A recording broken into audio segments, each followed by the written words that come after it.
This next segment has all sorts of unbelievable elements. A woman from Tulsa sees a TikTok video of a cancer patient in Detroit, and it got her motivated to help make this woman's wish come true. Let's take a look at the TikTok. Now it says, had an eye-opening talk with my therapist where she explained the best way to cope with my cancer diagnosis would be to email every zoo in the country and ask if I can do the hippo experience as my adult Make-A-Wish. That was posted by Christina Costa from Detroit. And when Kayla Brown from Tulsa saw that, she wanted to help. So Kayla is here with me this morning in Tulsa, while Christina joins us on Zoom from Detroit. We're all here together, ladies. Good morning. Hi. This is so fantastic. I've been trying to figure out where to start. So Christina, I think we should start with you. Give us an idea of your diagnosis and what all happened. So I was diagnosed in September of 2020.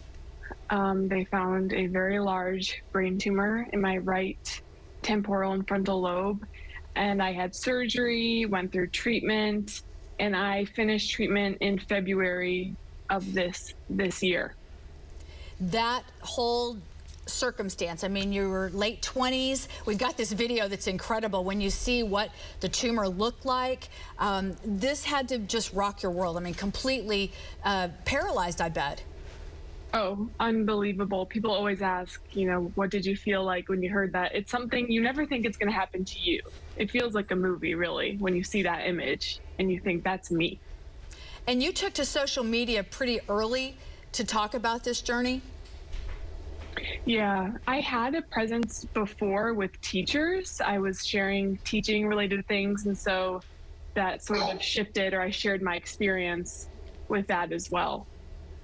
Kayla, you were able to see the TikTok, and you've been following her for a while? Yes, I'd been following her since 2020. What was it that attracted you to her? I actually had followed her for her teacher content because I have a little girl, and a lot of the teaching styles that she talks about with psychology, I could implement with my own child. And then when she had her diagnosis, I fell in love with her before, but then even more so just following her journey. When you saw that TikTok about the hippo, what went through your mind? So my family is originally from the Cincinnati area, and my mom's friend is the elephant trainer at the Cincinnati Zoo, and he's always like, if you ever come to town, bring your kids, and you know, I'll let you meet the elephants. And I thought, oh, I wonder if Cecil, his name's Cecil, could maybe help make this happen for Christina. And next thing you know, you guys are meeting in Cincinnati? Yes. So we've got that video. This is really remarkable because obviously I'm in love with Fiona, the hippo. Christina, that was your wish, your goal was to get to touch a real hippo, to see a real hippo. When you got this information and Kayla from Tulsa, Oklahoma is saying, hey, meet us in Cincy, are you just like, okay, is this for real?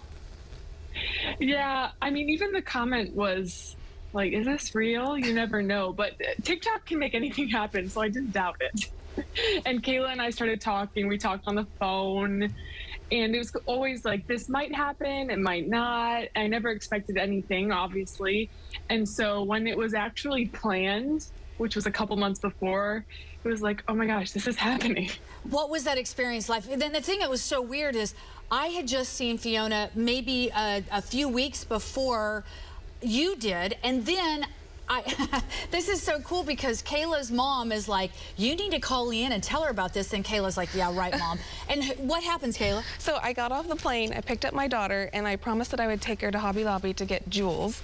And we were walking around Hobby Lobby, and I literally run into Leanne Taylor, and I was like, oh, I have to tell you something. This is gonna sound crazy, but I just got off the airplane, and I met Fiona yesterday. And here's I'm my like, story. Oh, that's great. You met Fiona, I met Fiona, and then she was like, but here's the big part. And then she told me about Christina. We contacted Christina, and it was just, I mean, I get goosebumps thinking about how it all happened. Christina, tell us about your prognosis and where you are on your journey. So I finished treatment a couple of months ago, and with brain cancer and brain tumors specifically, it's hard for people to get their mind around. There's no really such a thing as remission yet. So there is residual tumor, but our hope is that it just doesn't grow. And so far it hasn't. I get MRI scans every 8 weeks. They have been stable. So our word is stable, stable, stable. and we're hoping it stays like that for a very long time. Forever, forever and ever. Hey, it is great to talk with you. Thank you for, I want to mention she has a TED Talk. She's just a remarkable woman. She raised money throughout this journey to give back to the doctors who helped her in this treatment. And we're not talking, you know, like a few $100s. We're talking thousands. And so, Christina, we wish you all the best. Kayla, this was by divine intervention. Yes. There's no question in my mind. Thanks for both of you coming in and sharing your story today. Thank you so much. Thank you. Talk to you